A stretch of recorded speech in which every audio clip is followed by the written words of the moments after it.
You know what's harder than budgeting? Budgeting when you're broke. It's like trying to organize a closet that's already empty. What's there to organize? But hey, I got some skills now. Skills like deciding whether to pay rent or buy groceries with flair. Spoiler alert. Rent always wins, but I've learned to turn plain rice into five-star cuisine. With enough soy sauce, anything's possible. Let's be real. Budgeting isn't glamorous. There's no parade for making it through the month without overdrafting. But it can be funny, especially when you realize you've been borrowing from future you for years and future you is starting to look pretty annoyed. If you've ever been caught counting coins at the gas station or turning down plans with, "I'm budgeting," this one's for you. Broke, but make it funny. Let me paint you a picture. My fridge has 3 personalities. 1, completely empty. 2, mysteriously stocked with condiments I don't remember buying. Or 3, hosting one sad leftover container labeled "Do Not Eat." It's science now. Budgeting for me is like starting a new hobby. I'm super motivated at first, but it always ends with me buying something unnecessary. One time, I bought a juicer because I thought, this will save me money on juice. Now it's just an expensive paperweight, and I'm still buying juice at the store. Classic Alex. And then there are the unexpected expenses. Just when you think you're doing great, life hits you with a surprise. Like a flat tire or an invitation to a wedding where you somehow need a new outfit. My car, by the way, is a financial black hole. Every time I save a little, it decides it needs routine maintenance. Routine for who? But here's the real kicker. You can't take budgeting too seriously. Laughing at your empty cart is better than explaining it to the cashier. How I ended up here. The Financial Fiasco Chronicles. Let's rewind and take a look at how my finances turned into a circus act. It all started with my unwavering confidence in future me. Future me will have everything figured out, I thought. Spoiler. Future me is just present me, but with more stress and fewer snacks. Then came the treat yourself phase. Rough day? Treat yourself. Good day? Treat yourself. Bored? You guessed it, treat yourself. I once convinced myself that buying a $40 scented candle was an act of self-care. Newsflash, that candle didn't pay my bills or light up my future. It just smelled like bad decisions. Add to that my talent for accidental spending.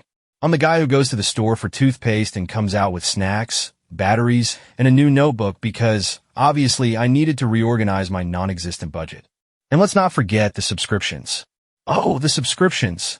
At one point, I had 4 streaming services, a food delivery membership, and some app that promised to boost my productivity. Ironically, I was too distracted binge-watching shows to notice the charges piling up. So here I am, starring in the blooper reel of my financial life. One impulse buy and late fee at a time. But hey, at least I've got stories to tell. From financial chaos to semi-controlled mayhem. Here's what I've learned about fixing a broken budget. It's not about perfection. It's about progress. And it helps to find the humor, because laughing at your empty wallet is better than crying over it. 1. Track every cent. I started writing down everything I spent. Turns out those small purchases add up fast. $2 here, $3 there, and suddenly I'd spend enough to fund a weekend getaway, or at least a very fancy chair. 2. The 3-day rule. If I want to buy something that's not essential, I wait 3 days. By day 3, I've either forgotten about it or realized I didn't need it. Exception, chocolate. Some things are non-negotiable. 3. DIY everything. Want coffee? Brew it. Need new clothes? Thrift or swap with friends. Need entertainment? Rediscover the joys of free YouTube rabbit holes. I've learned to fix my own leaky sink, make pasta from scratch, and cut my own hair. Not my best work, but hey, it was free. 4. Celebrate small wins. Every time I save money, I move it into a treat fund. Last month, I saved $40 by meal prepping and treated myself to a movie night. At home, with popcorn I made myself. Thrilling, I know. 5. Learn from the fails. I once tried a no-spend month. It lasted 3 days.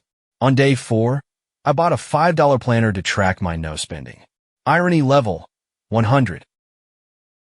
What's your story? That's how I've been handling life on a tight budget, like patching a leaky boat with duct tape and hope. What about you? Ever felt like your finances were one surprise expense away from sinking? Share your funniest budgeting fails, smartest hacks, or anything in between in the comments. Let's swap tips, laughs, and a little solidarity because we're all in this together. Don't forget to subscribe. If this made you laugh, cringe, or just feel a little less alone, hit subscribe. I've got plenty more stories, advice, and self-roast coming your way. Remember, any problem can be solved. Sometimes easily, sometimes hilariously. Let's figure it out together.